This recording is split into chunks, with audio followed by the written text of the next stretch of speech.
Ready? 'Twas the night before Christmas, when all through the house not a creature was stirring, not even a mouse. The stockings were hung by the chimney with care, in hopes that St. Nicholas soon would be there. The children were nestled all snug in their beds, while visions of sugary treats danced in their heads. With Ma in her kerchief and I in my cap, we had just settled down for a long winter's nap. When, out on the lawn, there arose such a clatter, I sprang from my bed to see what was the matter. Away to the window I flew like the flash, I tore open the shutters, I threw up the sash, and then what to my wondering eyes should appear but a miniature sleigh and 8 tiny reindeer, with a little old driver so lively and quick, I knew in a moment it must be St. Nick.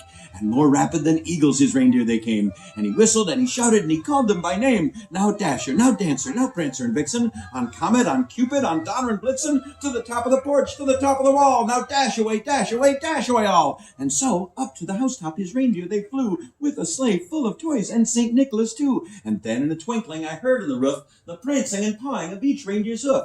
And as I drew in my head and was turning around, down the chimney St. Nicholas came with a bound. He was dressed all in fur, from his head to his foot, and his clothes were all tarnished with ashes and soot.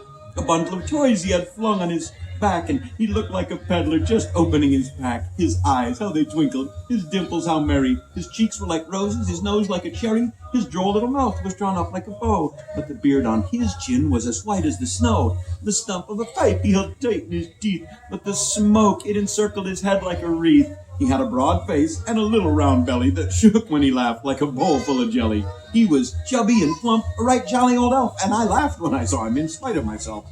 But he spoke not a word, but went straight to his work. He filled all the stockings, then turned with a jerk, and laying a finger aside of his nose, then giving a nod, up the chimney he rose. And then he sprang to his sleigh, and to his team he gave a whistle, and away they all flew like the down of a thistle. But I heard him exclaim before he flew out of sight, "Happy Christmas to all, and to all a good night."